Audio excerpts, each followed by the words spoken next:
Greetings, my name is Grigorios Nelios. I am a Ph.D. student under the supervision of Professor Yiannis Kourkoutas, and in this video I will present a segment of our work on developing novel functional foods with immobilized probiotic cultures on prebiotics. This research was conducted in the Laboratory of Applied Microbiology and Biotechnology at Democritus University of Thrace, Alexandroupolis, Greece. The main body of this research is based on the application of cell immobilization technology. Immobilization refers to the trapping of material, in this case microbial cells, within or throughout a matrix. Immobilization techniques often mimic nature, as naturally many microorganisms own the ability to adhere to and survive on different kinds of surfaces. In this research, cells from 3 different commercially available probiotic strains were immobilized on natural carriers and then incorporated in cereal and chocolate bars, as well as cookies. According to the Food and Agriculture Organization and World Health Organization, the term probiotic refers to live organisms which, when administered in adequate amounts, confer a beneficial physiological effect on the host. According to scientific literature, probiotics can confer beneficial effects on various metabolic pathways, such as lactose digestion and cholesterol biosynthesis. Probiotics can also cause the reduction of risk factors of infection through the modulation of gut microbial flora, preventing disorders such as diarrhea, necrotizing enterocolitis, and Helicobacter pylori infections. Probiotics can help reduce symptoms of certain digestive disorders, including Crohn's disease, irritable bowel syndrome, and inflammatory bowel disease. Finally, certain probiotic strains may reduce the severity of allergic diseases such as eczema and atopic dermatitis, as well as reduce cancer risk possibility.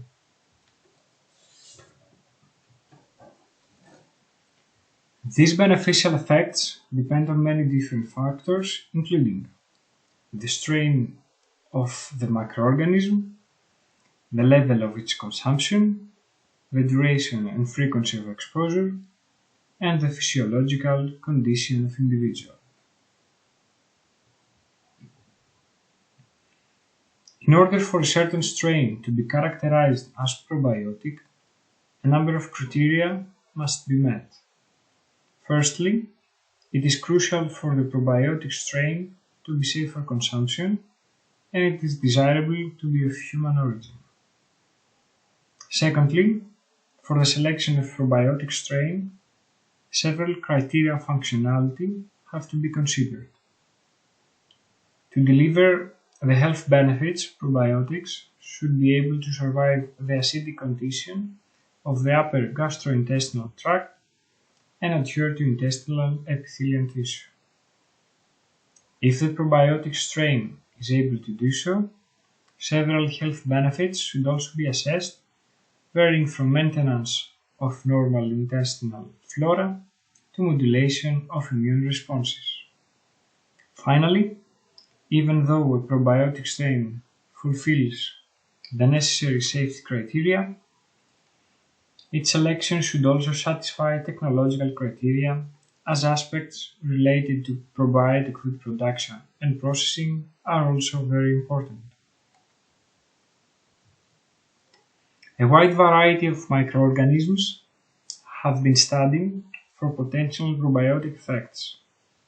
Most probiotic strains belong primarily to Lactobacillus and Bifidobacterium genera.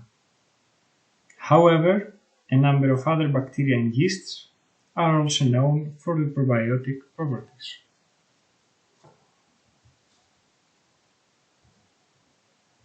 According to International Probiotics Association Europe, there is a crucial condition in order for the probiotic food to confer the promised health benefits.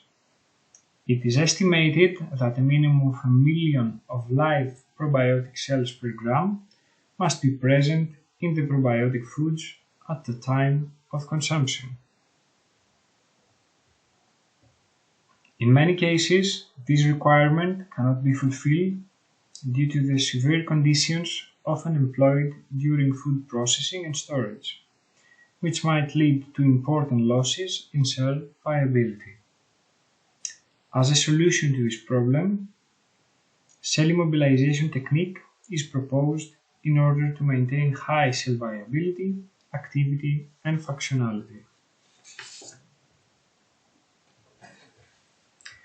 A series of research has been published supporting the beneficial effect of cell immobilization on probiotics. Cell immobilization of probiotics has been achieved in various natural carriers such as fruit pieces, wheat grains, pastry products, milk, and whey proteins. In the present research, 3 commercially available strains documented for reducing cholesterol levels were immobilized separately on oat pieces, dried raisins, and peanuts.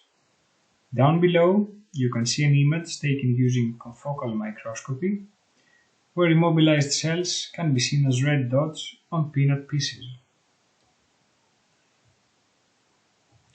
One of the 3 probiotic food products which were developed was a cereal bar consisted of oats, flax seeds, raisins, chocolate, tahini, honey, peanut butter, fresh orange juice, orange zest, and vanilla powder.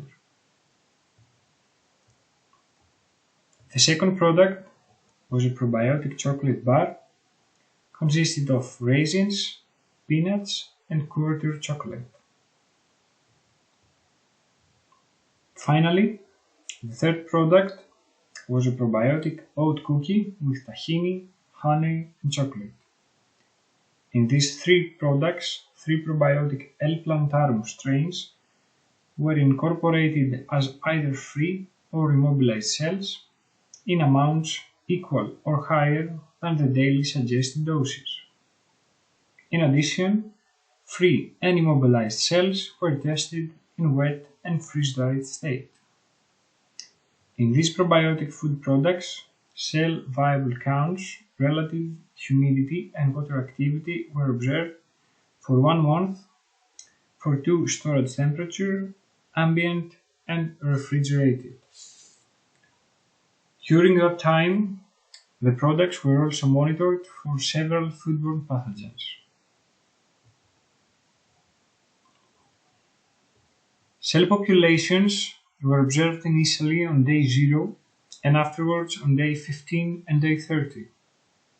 Cereal bars, which were stored at refrigerated temperature, did not show any reduction in cell population, unlike those that were stored at room temperature. In more detail, cell population over 8 log CFU per gram were recorded on day 0, then decreased to 7 log CFU per gram on day 15, and finally at 6 log CFU per gram at day 30. Cell population in chocolate bars were initially recorded over 7 log CFU per gram on day 0 and did not decrease while stored at refrigerated temperature for a month. Cell populations on chocolate bars, which were stored at room temperature, showed a decrease of probiotic cell load, reaching 6 log CFU per gram for the majority of the chocolate bar products.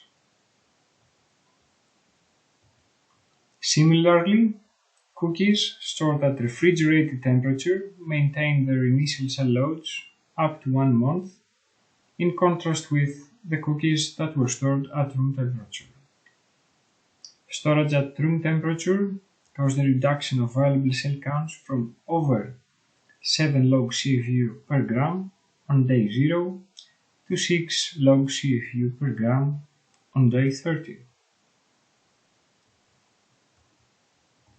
Concluding, in the present research, 3 novel probiotic products were developed and their probiotic cell counts were monitored up to 1 month storage.